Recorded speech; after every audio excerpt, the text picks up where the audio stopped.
All right, so thank you for tuning in to Chomp at the Bit. Kyle Letters, of course. Now, in this episode, we're going to talk about divisional weekend in the NFL. To some, this is the best weekend of the playoffs. I mean, you're down to the final, final four, down to the final 8, and we're going to get to, find out who's going to be in the championship games next weekend.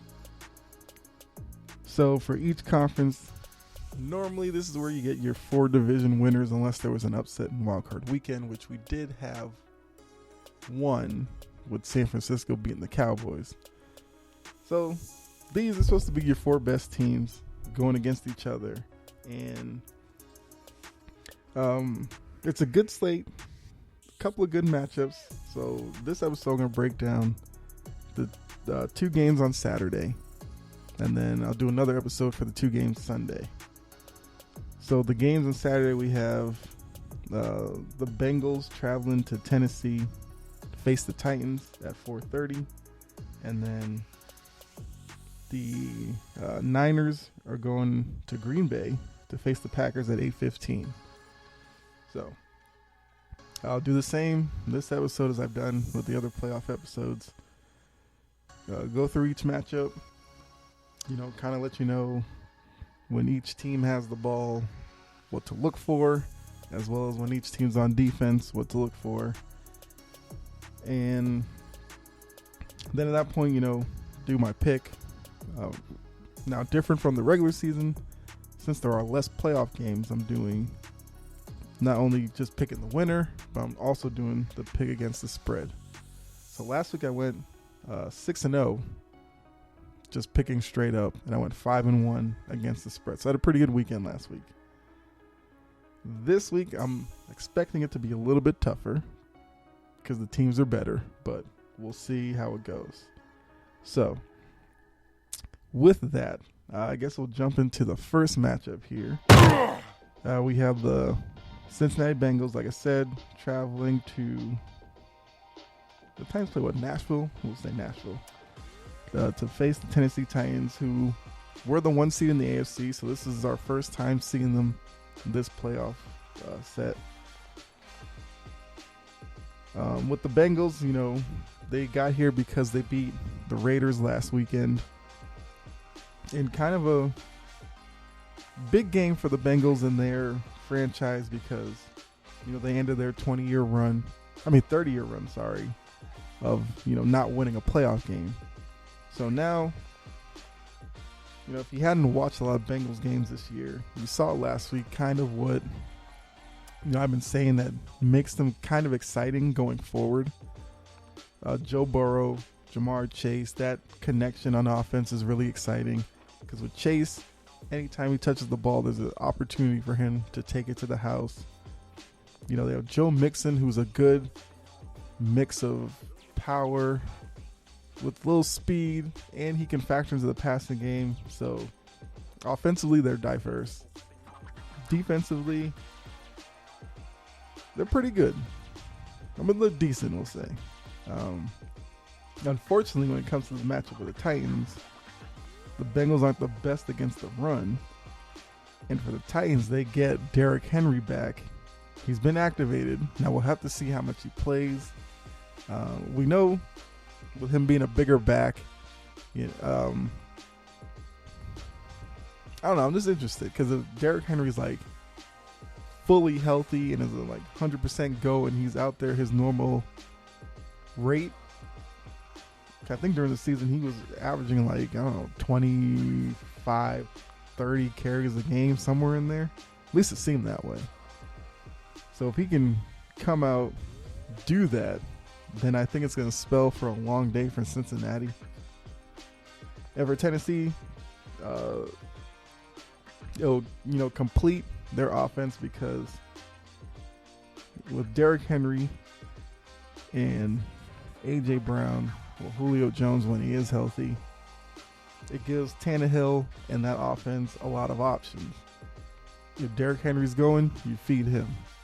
If you want, to run play action, since you have Derrick Henry as such a threat in the run, it makes that easier.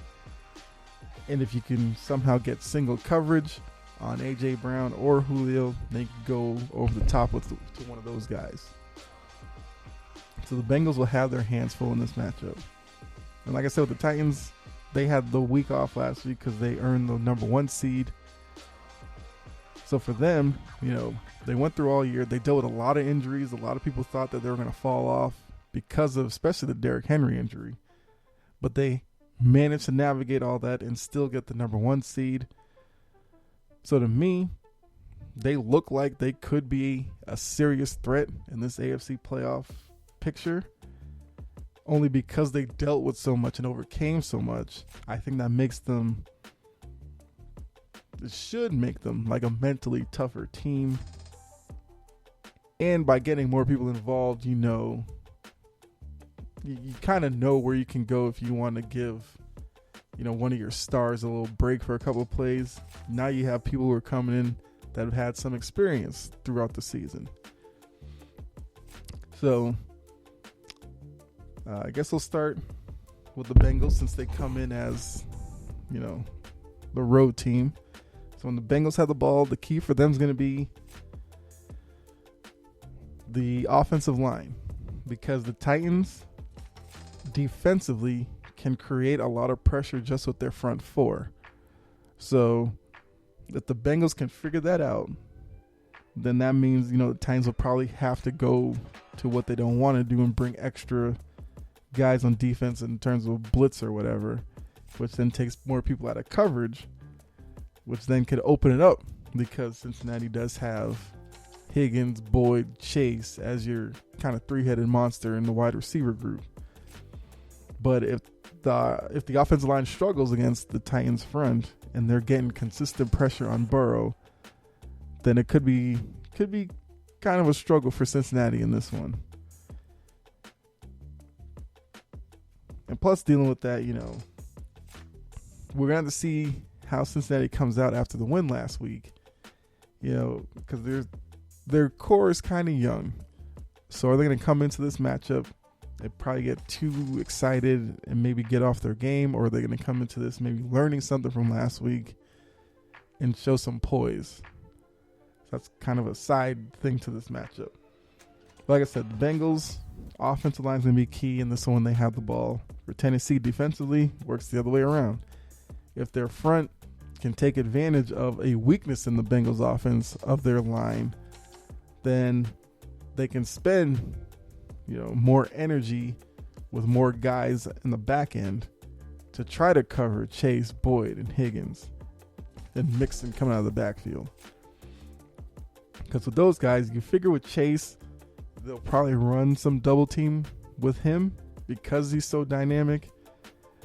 But if you spend too much attention on Chase, Higgins and Boyd can beat you down the seam, over the middle. So it's going to be an interesting little chess match here, but it's going to all start in the trenches with both teams.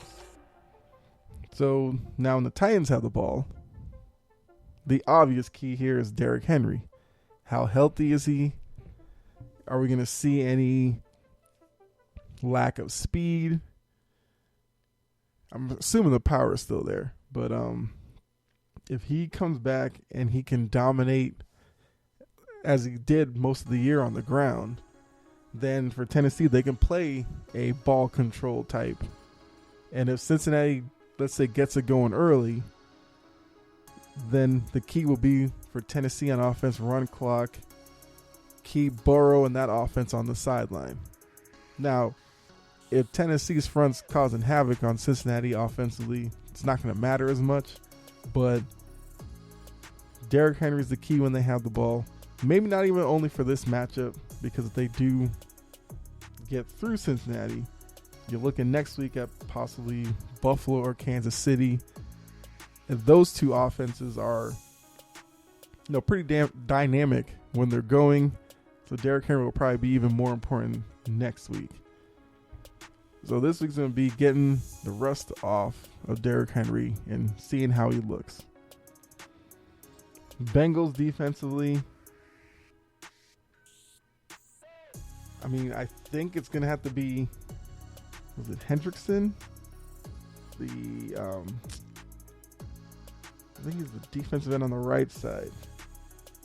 he's probably going to be a guy that's going to be key for the Bengals defensively, because that would be Tannehill's backside when he drops back, blind side if you would.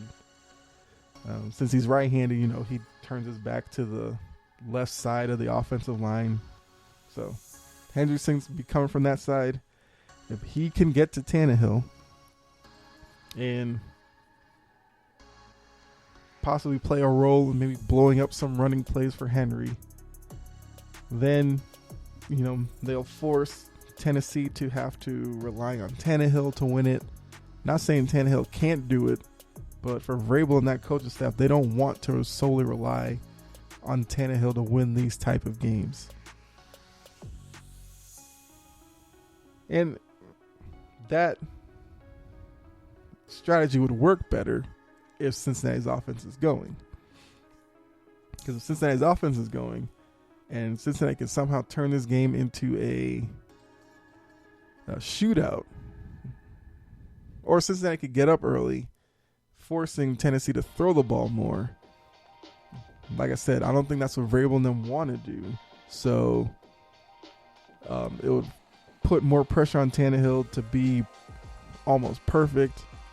So that's going to be the Bengals' best defense, would be Hendrickson creating pressure off of Tannehill's blind side, as well as their offense get going to force Tennessee to be one-dimensional, because they don't want to be that way.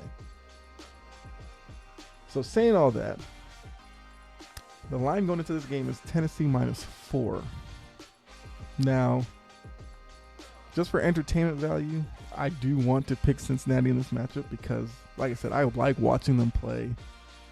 I think on the road, do they wear? Well, just only because I feel like Cincinnati is like a fire uniform, especially the black one. So I was wondering if they were going to wear that in this game, but that's beside the point. Anyway, but I do think with the week off, it seems like some people may have forgotten how good Tennessee is, or at least the potential, especially now with Derrick Henry back. So I think in this one I'm going to go with Tennessee to win, number one, and to cover -4. So I'll take Tennessee -4 and to win outright. I mean, if that does happen, it would be a great year for Cincinnati. Hopefully they can build off of this. Because like I said, they're exciting to watch. And I wouldn't mind seeing them win this one. But I just think in Tennessee and with Mike Vrabel as the coach. And Mike Vrabel's a really good coach. I think Derrick Henry's going to come back. And I think it's going to be big problems for Cincinnati. So Tennessee -4. And to win outright. All right, so now let's go to the second matchup of the day. Got 49ers traveling to Lambeau Field to face the Packers and Aaron Rodgers. So once again, Packers were the number 1 seed in the NFC, so we didn't see them play last week. And coming into this game, you could probably say that. Well, actually, before I say that, so the 49ers, you know how they got here with the game against the Cowboys last week, how that ended, all that, the circus around that. So the 49ers come from that. They go into this game against Green Bay.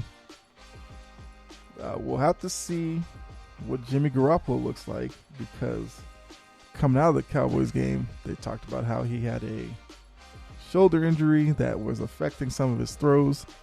And we did see that on a couple, because he had the wide open throw to Deebo Samuel that he, airmailed it over him. And then on the interception, he had a guy who was open in the flat, overthrew him, and that's what led to the interception that gave the Cowboys life in that game. So we'll have to see if that becomes a problem here with the Niners. And because of that, do we see Trey Lance at all in this game with Shanahan,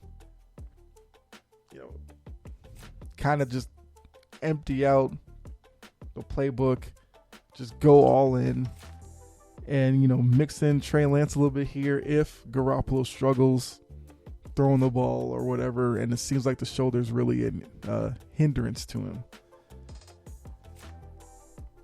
The 49ers are playing house money at this point. They're the lowest seeded team left in the playoffs.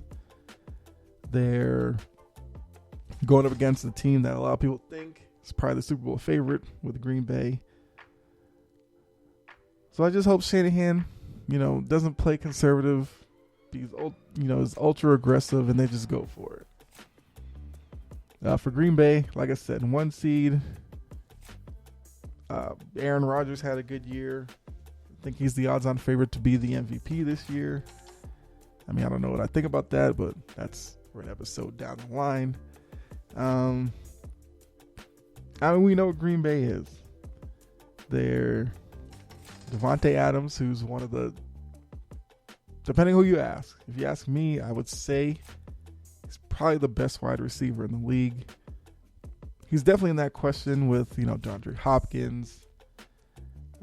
Probably after this year, you could probably say like Cooper Kupp, some other names out there. But to me, I would say it's probably Devontae Adams. Like I said, Aaron Rodgers had a great year. Now, for Aaron Rodgers, we have seen in years past he's had great regular seasons and then struggles in the playoffs. Because of that, there is a lot of pressure on Aaron Rodgers this year because, one, a lot of people don't know if this is his last year in Green Bay or not. And two, with this Green Bay team being seen as such a great team, and it's been a while since we've seen Aaron Rodgers even make a Super Bowl, I think that creates a situation where the Packers don't. Well, if the Packers lose this week, it's going to be a big deal. And a lot of, I'm sure there'll be a lot of legacy talk about Rodgers and all that, whatever. But, if they win this one, lose next week, then it's going to be a failed season because it's the same thing they did last season. So for Green Bay at this point, it's basically get to the Super Bowl or it's a bust. A lot of people, like me, who don't think Aaron Rodgers is the best quarterback ever, will have a lot to say. And it'll just be a wasted season. Because if you do all that to become the number 1 seed, get the bye, the first round of the playoffs, I think at that point you have to at least make your conference championship game. Should be a given. So we'll see what all that culminates into tonight.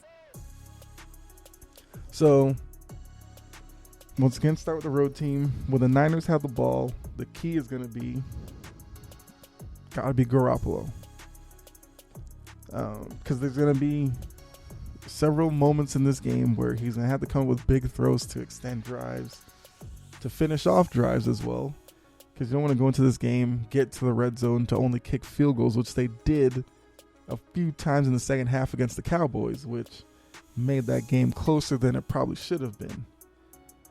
So they're going to have to finish off drives when they get deep into the Green Bay territory.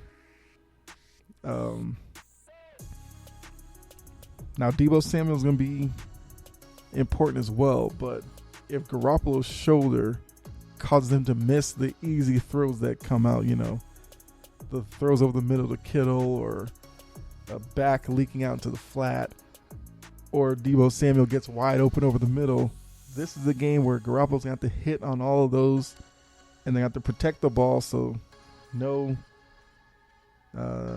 interceptions like I said from the Cowboys game, overthrowing a guy that was open. Can't have any of that in this matchup for San Francisco. Defensively, for Green Bay,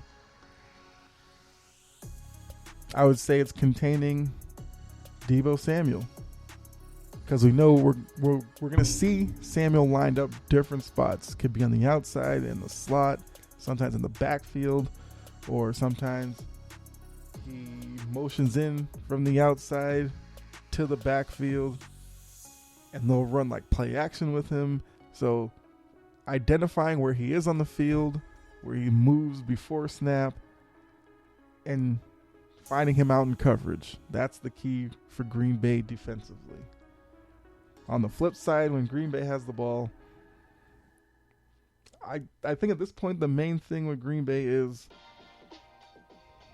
don't do what they've done past years, and I'm not gonna say choke, but I don't know, play tight.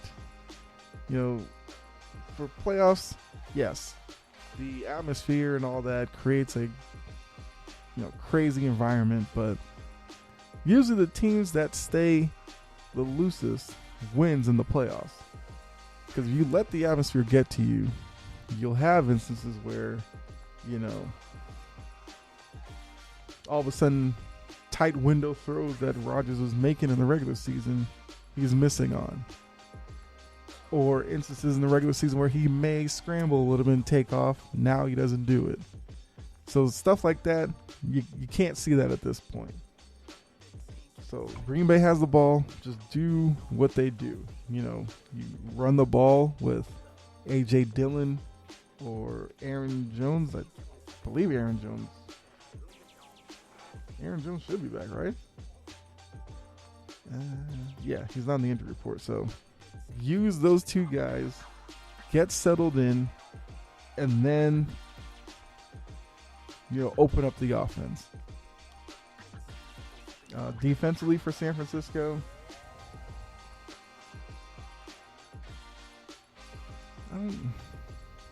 I feel the obvious answer is Devontae Adams. But I think for San Francisco, more importantly, is going to be stopping the two-headed monster in the backfield, Dillon and Jones. Because if you actually watch Green Bay a lot, they like to get those guys going that way. Aaron can kill people in play action. Because I will give Aaron Rodgers this. When it comes to play action quarterbacks, he's right up there with most, because I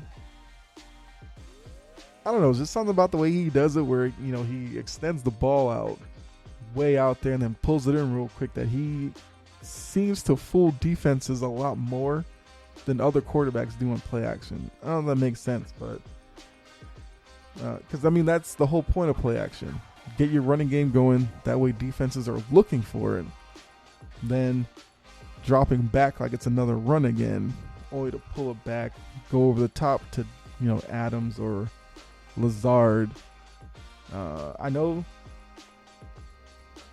Valdez Scantling is doubtful for this game, but either way, they can still run their same playbook. So 49ers is going to be stopping that running back duo. So looking at this matchup, Green Bay's favored at 5.5. Now the 49ers are a great story. I will say that. If Garoppolo didn't have the shoulder injury, I'd probably give them more of a chance in this one. I just feel like at some point in this game, the fact that his shoulder's hurt, he's going to miss a couple of throws I think could have an effect on the rest of the game. So I'm going to go with Green Bay to win. I think Green Bay covers. I could see this being like a 6 to 8 point win for Green Bay. Now, if Garoppolo's shoulder is hurt more than we're led on to, then this could turn into a little bit of a blowout, like a 2-touchdown type game. But I think San Francisco is tough enough to keep this closer. Like I said, I think, let's see, 49ers. Yeah, Nick Bosa's not on the injury report, so I guess he's good. I know he had the concussion issue last week, but I think he came back in that game. So yeah, and that's big for San Francisco. But like I said, so to recap my picks for today. I'm taking both favorites, Tennessee and Green Bay, to both win outright and cover. Tennessee -4. Green Bay -5.5. So there we are. That's the first day of divisional playoff weekend. And like I said, next episode, I guess, we'll talk about Sunday's games because there's 2 more on Sunday. And I said last week, I mean, this season is flying by. It's crazy to think that after tomorrow we will be to Conference Championship Sunday, which is a whole other animal because now you're talking about the Super Bowl being 2 weeks away. It's crazy. But yeah, so like I said, we'll do the Sunday games in another episode. Have an NBA episode coming up as well, talking about Lakers, Celtics, some teams kind of in that group that a lot of people are looking at come trade deadline, which is coming up pretty soon. And then some other stuff down the line. But thanks for tuning in. Hopefully you enjoyed this one. Let me know when you do a review or comment or whatever what your picks are for today's games. And if you like the breakdown or not as well. And if your team is still in the playoffs, let me know who your team is or who you're rooting for to win the Super Bowl now. And I hope you enjoy the 2 games today. I think they should be good games. I know last week there were a few blowouts, but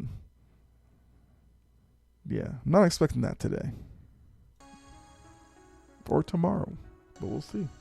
So yeah, if you're new, hopefully you enjoyed it. If you did, like. If you're on YouTube or whatever, like it. Like I said, leave a comment, review, all that. Subscribe. Follow me on Twitter at Chompin' Podcast. Interact with me there. We'll be tweeting most likely during these games. If I see something, I guess it's tweetable or worthy of one, I don't know. But thanks again for stopping by. God bless. Be safe out there. As I said, enjoy the games today. We'll review them later, and then we'll touch on Sunday's matchups in the next episode. All right, I'm out.